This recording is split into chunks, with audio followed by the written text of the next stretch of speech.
पिला माने समस्त को मोर स्वागत सम्राट उच्च माध्यमिक विद्यालयर एही श्रेणी गृह को पिला माने युक्त 2 द्वितीय वर्षर ओडिया बही जोटा कि तुमर साहित्य ज्योतिर द्वितीय भाग प्रथम कविता राधानाथ रायंकर बड़पण कविता पिला माने आज आमे सही बड़ बड़ कविता संपर्क रे किछि आलोचना करिबा।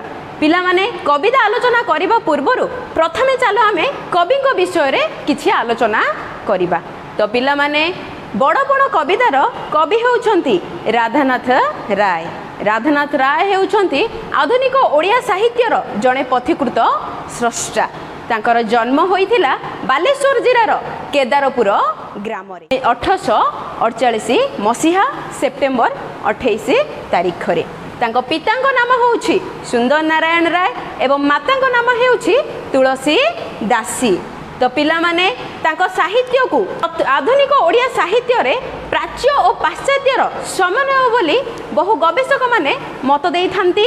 एमती कि तांकर रचना संभार भितर जदि हमें देखिबा तो काव्य भितर जदि देखिबा हमें केदार गौरी, नंदिकेश्वरी, चिल्लिका, उषा, पार्वती, जजतिकेश्वरी। गद्य साहित्य भितर जदि हमें देखिबा इतालीय युवा विवेकी होउछि तांकर ओडिया साहित्यर प्रथम प्रबंध बोली आमर कुहा जाई थाई। एतद व्यतीत मध्य संस्कृत रचना, कविता बुझिलो, अनुदित रचना बा आमर संस्कृत रचना सब किछि से रचना करिथिबार मध्य देखा जाई थाए। तो पिला माने ये तो थिला आमर कवि विषय रे किछि संक्षिप्त आलोचना। चलो पिला माने एबे आमे बड़पण संपर्क रे किछि आलोचना करिबा। पिला माने बड़पणर अर्थ होउछि महत्वपणिया बा श्रेष्ठता बुझिलो। तो एही बड़पण कविताटी कविंकर व्यंग काव्य दरबारु संगृहीत होइछि हैला। मन रखि थाओ को काव्यरू ना दरबार व्यंग काव्य। व्यंगर अर्थ होउछि उपहास। मन रहिला तो व्यंगर अर्थ होउछि उपहास। तो पिला माने विश्वविजयी बा विश्वविख्यात नक्षत्र विज्ञानी ज्योतिर्विद पठाणी सामंत बा चंद्रशेखर सामंत को संबर्धित करबा पाई बोली कटकर बारवाटी ठारे गोटे दरबार बसीथिला। पिला माने दरबार काहे कि बसे जानिछ? दरबार धरिनिय हमर शिक्षा क्षेत्र रे हो बा समाज क्षेत्र रे हो बा संस्कृति क्षेत्र रे हो जदि जणे व्यक्ति किछि भलो काम कला बा बहुत काम कला ताको संबर्धित करबा पाई बोली साधारणतः हमर दरबार गुडाक सही समय रे बसुथिला। तो सेठारे कोन हेतिला ना ओडिसार गडजात राजा और जमीदार माने सही दरबार रे उपस्थित थिले। सेही राजा और राज कर्मचारी मानकर असार अहंकार कवि राधानाथ रायंकर असह्यर कारण होइथिला। तो सेठारे आमर जो राजा और जमीदार माने थिले जो अहंकार देखौथिले जेहेतु कविंकर असह्य होइथिला से अहंकार आ गर्व को देखि तो से कोन करथिले ना तांको लेखनी मुनरे से कोन करथिले ना कालर क्रूरता विषय रे बा अहमिकार असारता महत मनीषपणिया बा धर्मपण विषय रे तांको कोन करथिले हे ना अवगत कराइथिले बा प्रकृत धर्मपण कोन बा प्रकृत धर्म पथरे चालिबा पाई बोली से कोन करथिले ना निवेदन तांको करिथिले। ये थिला हमर बड़पण संपर्क रे किछि आलोचना। पिला माने चलो एबे आमे कविता संपर्क रे किछि आलोचना करिबा। तो प्रथमे कवि हमर कोन वर्णना करिसंती ना मने नाही तुमे कहार संतान केसरी और से तुम्हे सिना स्वान। पिला माने केसरी रो अर्थ होउची सिंह एवं स्वानर अर्थ होउची कुकुर। तो से कौन कहिसंती से जो दरबार रे उपस्थित थिबा राजा और जमीदार माननकु कहिसंती जे मने नाही तुमे कहार संतान केसरी और से तुम्हे सिना स्वान। केसरी और से माने तमानर कोन मने नाही जे तुम पूर्व पुरुष माने केसरी परि थिले तमे बस एई केसरी वंशरु जात ताहले एही दरबार रे काहे तमे स्वान परिका व्यवहार करूछ बा आचरण करूछ बोली तांको एटा निक्षेप करिके कहिसंती आक्षेप करिके कहिसंती।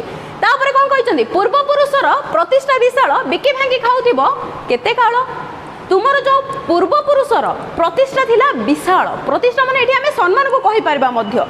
तो से माने जो सम्मान अर्जन करके जाइथिले तो तमे कहीं से सम्मान को बिकी भांगी खाऊ केते काल एमती से सम्मान को बिकी भांगी खाऊ कहीं आज आग कालर जो राजा बा सम्राट माने थिले से माने कौन है ना विभिन्न राज्य को जय करुथिले बा बहु माने तांको प्रजा मान को निजर संतान भाव देखुथिले तो जहाँ भी से माने सम्मान गुड़ा अर्जन करथिले से माने कौन करथिले ना एबे जो दरबार उपस्थित अछंती सेही राजा और जमीदार माने सेही सम्मान को सेही दरबार रे ही बिकी भांगी की खाउथिले बोली कहा जाइछि। और कोन कहा जाइछि है से प्रतिष्ठा निजे तिळे न बढ़ाई करुथिबो आउ केते ता बढ़ाई जो तुम पूर्व पुरुषंकर प्रतिष्ठा जो थिला बा सब सम्मान थिला ताकू तो टिके मध्ये तमे बढ़ाई ना आ सेही प्रतिष्ठा और सेही सम्मान को ही केते बढ़ाई करूच माने केते आ अहंकार देखाउच सेही सम्मान आ सेही प्रतिष्ठा को नहीं कि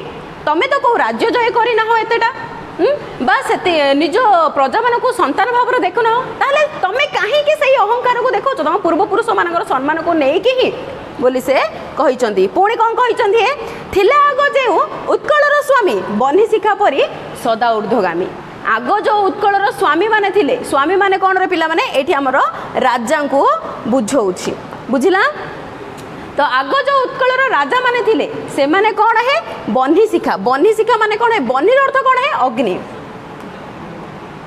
माने अग्नि शिखा परी तांकर गति कौ दिक को जाउतिला ना ऊर्ध्वगामी माने बुझुच ऊपर को से मानकर गति थिला किंतु से माने जो दरबार रे उपस्थित थिबा राजा और जमीदार माने से मानकर संतान होई मध्य से मानकर गति कोन होई जाईची देखो एठी वर्णना कराईची तुम्हे होई सेही वंशर संतति जलधारा परी हेलो अधगति तुमे माने मध्य सेही वंशर संतान होई मध्य माने से बन्ही शिखा जो मानकर गति के सब बळे ऊपर को थिला तो माने तो सेही वंशर संतान है ताहले तुमे काहे कि